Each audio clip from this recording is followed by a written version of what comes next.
宝宝出生时手里攥着一块凝血，这说明什么？国务大臣看见后立刻解释，手握鲜血的婴儿是上天派来拯救世界的英雄，以后一定会统治全世界。国王听后很开心，因为他爷爷出生时也是手上带血，最后成功统一了全国。大臣正想通报这个喜讯，可国王却皱起了眉头，原来这孩子有只手不能动，是个残疾人。另一个妃子却乐开了花，添油加醋说是邪恶之神搞的鬼。国王一下子没了精神，连名字都没给孩子取。这个可怜的男孩一直到10岁，还是个无名无姓的废物王子。他不喜欢和其他孩子玩，反而喜欢躲起来画画。只有妈妈觉得他是正常的，给他无尽的爱。但是那个坏妃子总是找他麻烦，把他当作不祥之人。男孩问妈妈什么时候能像弟弟们那样成为真正的王子。在那个坏妃子的打击下，他越来越自卑。妈妈安慰他，只要内心完整就行，因为身体迟早会消失。他去找坏妃子理论，但对方依然我行我素。国王进来看到他们争吵，留下坏女人询问情况。坏女人却说对方欺负了他的孩子，撒起谎来有理有据。男孩的话被坏妃子毁掉了，因为那是用来祭拜动物的地方，不允许有花里胡哨的东西。男孩十分难过，无奈流出泪水。直到有一天晚上，男孩的命运终于发生了变化。他看到那个坏妃子的杯子有点怪异，提醒了国王。国王拿起酒杯闻了一下，没想到发现酒里有毒。然后他让厨师解释一下，结果厨师却什么都不说，直接喝毒酒自尽了。因为男孩救了大家，国王决定给他起名。他当着众人的面宣布，男孩是个小英雄，于是给他取名巴图，就是英雄的意思。男孩鼓足勇气问父亲，他是否有资格继承王位。国王沉默了。大臣解释说，四肢不全的人不能当国王，因为他无法上战场领导军队。坏妃子趁机说，国王还有2个健全的王子，可以上战场领导军队，他们可以继承王位。可另一个王爷却反驳说，那2个王子也不完美，因为他们的母亲是外国人，继承王位必须是本国血统。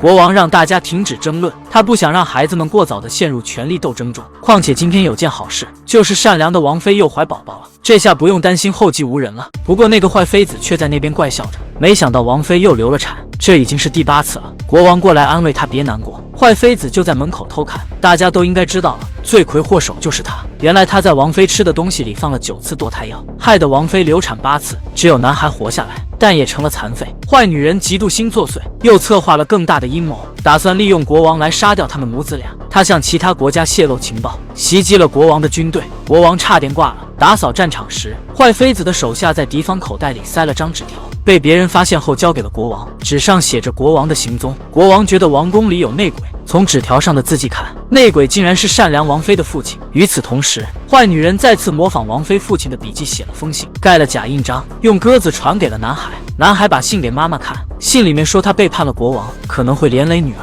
让他快逃。王妃没多想就跑了，结果半路上被国王抓住。王妃说自己没背叛，但情况都这样了，国王肯定是不会相信王妃了，当着男孩的面杀了他。男孩心里充满了仇恨，发誓将来一定要报仇。国王赶到岳父部落里，他把王妃的尸体送回家中。岳父看到女儿的尸体，跪地痛哭。男孩看到这一幕，也忍不住哭了。部落里有个女孩同情他，给他一把木剑。男孩把它系在腰上，从此变得坚强。岳父悲愤难平，抽出刀，决定为女儿报仇。但2人打斗时，国王占了上风，还当场把岳父干掉。国王对部落的人们大喊，说他们背叛了国家，已经被处决。部落的人们都不敢说话。国王更嚣张，让他们天黑前赶紧滚出去。有个战士忍无可忍，拔出佩刀和国王决斗，结果也被干掉。而那个战士就是女孩的父亲。女孩拿着木剑想找国王复仇，却被将军拦住。国王看她是小孩，放过了她，但女孩心里暗自发誓，总有一天要亲手杀了国王，为父亲报仇雪恨。国王带兵回国，大臣们建议杀了男孩以绝后患，因为他是叛徒的后代，长大后可能会报复。国王无奈同意。刽子手拿弓弦勒住男孩的脖子，国王让他行刑。男孩泪流满面，觉得自己好像被整个世界遗忘了。就在这时，他脖子猛地一扭，直接晕倒在地。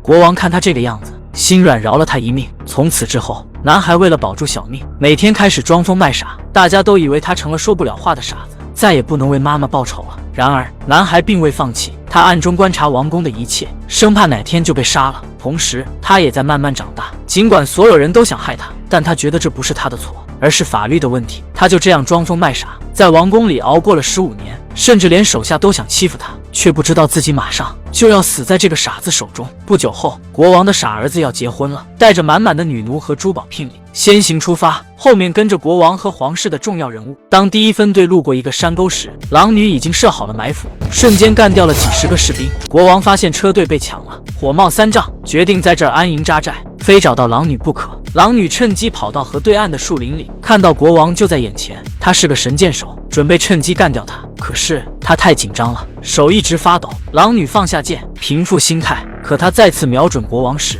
却发现国王站到了傻儿子背后。狼女不想伤害到傻子，只能等待时机。他们一直等到天黑，狼女悄悄游过河，在营地周围撒了酒。等国王还没反应过来，狼女就已经回到原地。接着他们放火箭烧了国王的营地，士兵们乱作一团。狼女趁机射出2箭，正中国王胸口。傻子看向射箭的地方，狼女对他招手，手里拿着一把木剑。傻子认出了她，狼女就是小时候的女孩，她的爸爸和傻子的妈妈都是被国王杀死的。可因为这个动作太显眼，狼女被将军射中手臂，赶紧逃跑。受伤的国王被送回王宫，虽然箭没射中心脏，但医生说他失血太多，可能永远醒不过来了。王后怪罪傻王子，说是因为他要结婚，国王才会出去。遇到这种险境，傻子只能忍气吞声。黄毛殿下赶紧劝妈妈，射伤国王的是强盗，又不是傻子，怪他又没有用。可没人知道，那支箭没能射中国王的要害，是因为傻子在一瞬间扑倒了国王，救了他一命。另一边，狼女已经回到部落，把抢来的财宝交给女首领。首领很开心，但听到狼女说自己暗杀了国王之时，立刻大怒，单独把她叫到房间中。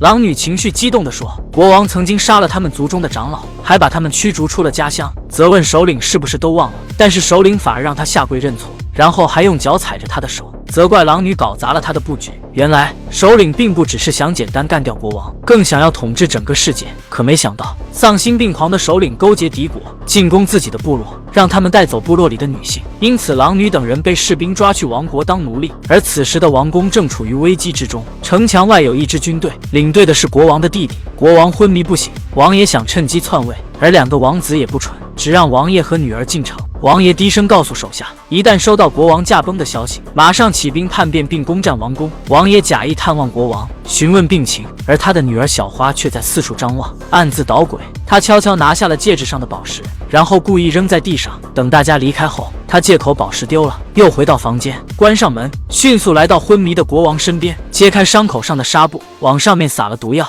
等其他人回到房间时，他已经完成了谋杀，假装找回了宝石，面带笑容离开了房间。而毫不知情的王室成员们还在准备祭祀大典，请女巫来治疗，想让昏迷的国王尽早醒来。小红觉得好笑，她得意洋洋地告诉旁边的聋哑王子，就算女巫也无能为力，因为毒药已经进入了国王的身体。然而小花没想到，这位很傻的王子实际上一直在装聋作哑。傻子听闻这个惊人的秘密后，默默回到王殿内。他检查国王的伤口，真的发现情况正在恶化。他用水冲洗伤口，清除毒药，然后他突然开口说话。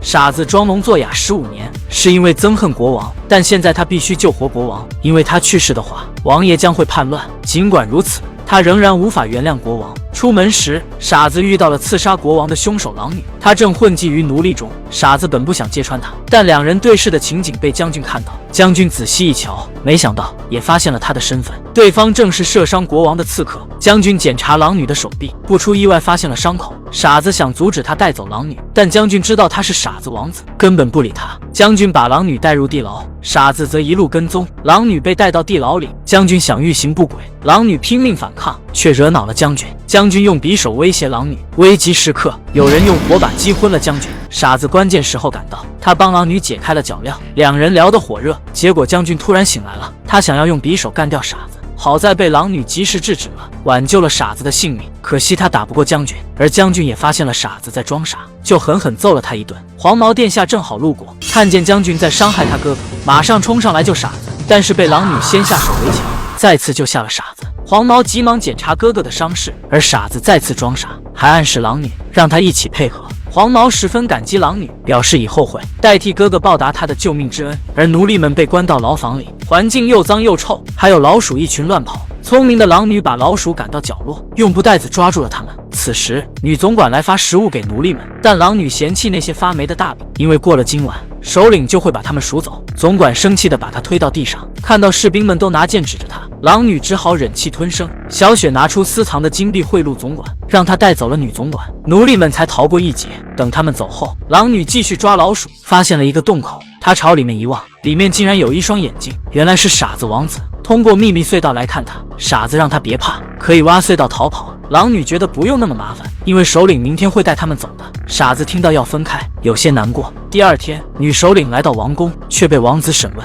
刺客是不是他部落的人。首领立刻否认，欺骗说刺客跑到他们部落被抓住了。王子追问细节，刺客当时穿什么衣服，有没有受伤。首领只能瞎编，欺骗过去了。可万万没想到，王子让士兵去牢房把奴隶们带来，问他们同样的问题，想知道他们的答案是否一致。首领以为自己完蛋了，因为之前都是自己乱说的，两边回答肯定不一致。但没想到狼女他们的回答和首领说的没有一点区别，王子等人只好相信他们。首领松了口气，但很好奇他们是怎么知道答案的。原来是傻子偷偷告诉他们的，拯救了所有人。王后提出要求，只要交出100个金币就能放了奴隶们。狼女开心了起来，因为她知道首领有一堆金币，可首领却1块金币也不给。她觉得还不如把钱花在改善剩下族人们的生活上。这下女人们真的变成了王宫里的奴隶了。狼女气得大声质问：